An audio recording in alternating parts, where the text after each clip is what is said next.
Thank you, Mr. Speaker. On the bill? On the bill. Thank you, Mr. Speaker. I've had the honor to serve in this assembly for some years now, and I've seen some wrong-headed and reckless policies proposed by the majority party. This is the most wrong-headed and reckless policy that I've seen in my time here. Once again, the majority party is demonstrating that it knows only one way to manage an economy, and that is to spend and to tax and to borrow. And all due respect to my old friend from Passaic County, the Democratic Party seems now to have only one trick in its playbook, and that is, amazingly, this is all being blamed on President Trump. Let's be very clear about what this bill does. It's a $5 billion initial authorization for direct borrowing from the federal government, but it authorizes another $9 billion for municipalities and counties, and it's actually an unlimited line of credit, Mr. Speaker, because the bill would allow the governor to borrow as much as the governor deems is appropriate whenever the federal government would make more stimulus lending available to the state. So this is actually an unlimited line of credit. It starts with $5 billion, but it's much, much more than that. And not only is it reckless for a legislature to turn over that kind of authority to the executive, but you're doing it, you're going to take money from future generations to pay for ordinary expenses today. And there's no question in our minds that that is going to lead to a statewide property tax to pay for that. Essentially, you're authorizing the governor to take out a mortgage on every home in this state to pay for operating expenses today. And I know the majority leader referenced the Securing Our Children's Future Bond Act and other bond acts that this legislature has passed. I voted against almost all of them. The one we passed 2 years ago was for $500 million. This is for well more than 10 times that amount. And that act was for capital expenditures. It actually bought something. It was an investment in infrastructure, in our water infrastructure, in our schools, to make them safer. This is for operating expenses. And everyone understands the circumstance we're in. I think Assemblyman Wirtz just referenced it. We're not going to have the revenue in our budget through the sales tax to pay back the kind of borrowing that this legislature wants to authorize today. We're not.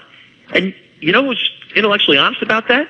Is a Democrat you all used to work with, a guy named Mike Erasmus, and he used to be Governor McGreevy's spokesperson. He admits very publicly, let's be honest about what this is. This is the gateway to a statewide property tax.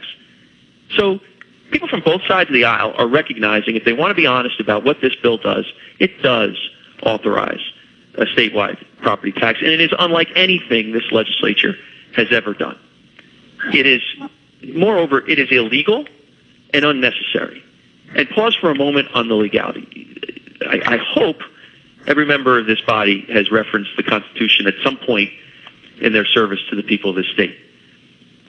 Our Constitution contains a balanced budget requirement. Article 8, Section 2, Paragraph 2. We can't spend more than we take in. And that issue has been litigated straight up to the state Supreme Court back in 2004 when Alex DeCrose and Leonard Lance and Joe Carrillos sued Governor McGreevy. And we were proven right. Revenue does not include the proceeds from bonds. You can't borrow and use that for operating expenses. The Supreme Court of this state has spoken, and the Constitution is pretty clear on that. And every member of this chamber, I think most of us were here in January. I don't know if we've had any new members since then, but we raised our right hand and took an oath in January to support the Constitution of the state of New Jersey. And that Constitution speaks clearly as to this issue. You can't be blind to it, and you can't ignore it just because it's inconvenient. Following the law isn't a sometimes thing. This body has to follow the law all the time. And we're not talking about just any law. We're talking about the fundamental law of this state. What is a constitution? A constitution is an agreement among the people of this state. We entered into it in 1947. We've amended it several times. But the people have entered into an agreement to live by certain laws. And the people they trust most to uphold that fundamental pact are the 80 members of this body, the 40 members in the Senate, the executive, and the Supreme Court and the judiciary. They're trusting us to uphold the agreement that they entered into. We didn't. They did. Our parents, our grandparents, we entered into this as a people. It's an agreement that has to be upheld. And to ignore it today just because you don't want to cut some spending, just because you're feeling a little political pressure, just because it's inconvenient, isn't right. There's a mechanism to amend the Constitution. Everybody understands what it is.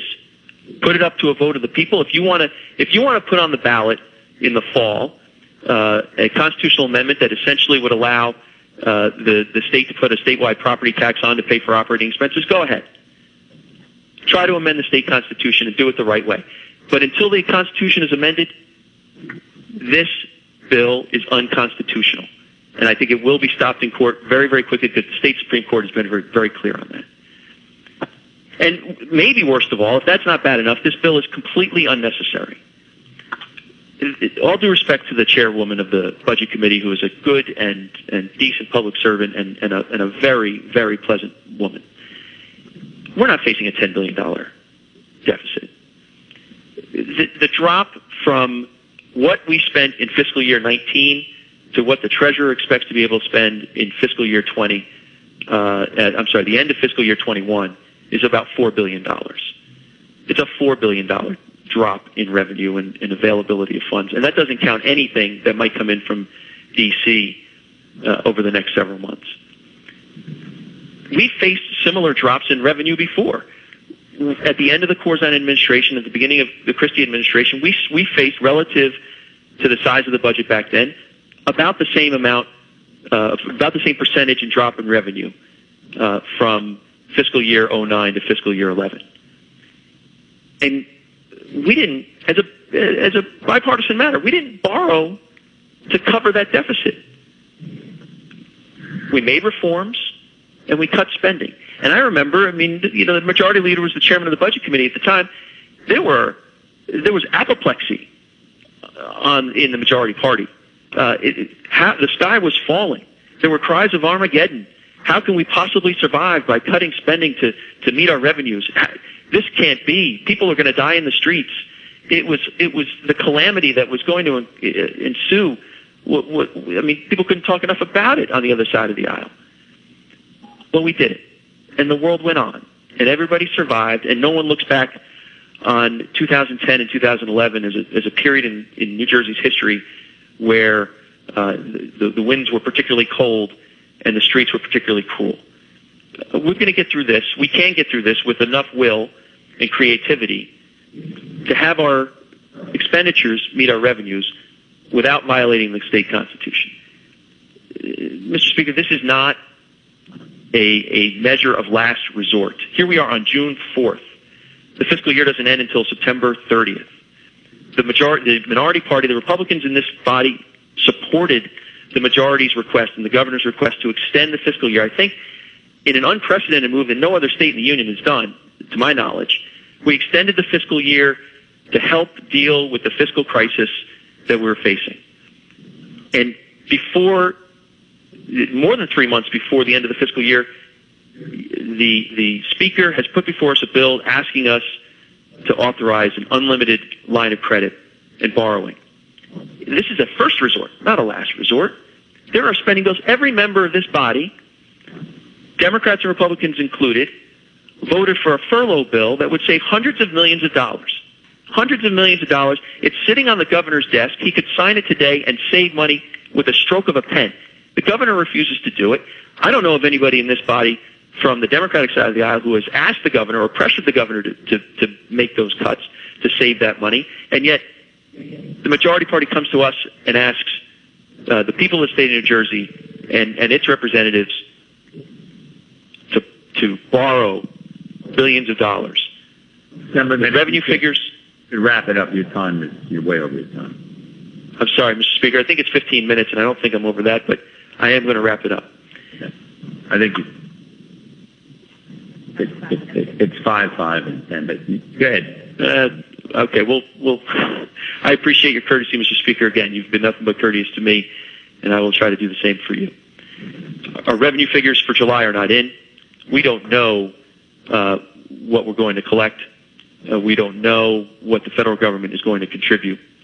And I know the Speaker had a concern about being first in line when the federal program and the Federal Reserve opened up.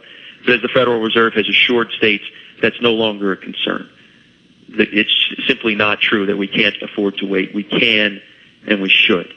So in opposing this bill, Mr. Speaker, I think all members should stand up for the law, stand up for fiscal sanity, for common sense. They should stand up for the people and the agreement we all made in between one another. And we should stand against this wrong-headed bill and vote no. Thank you, Mr. Speaker.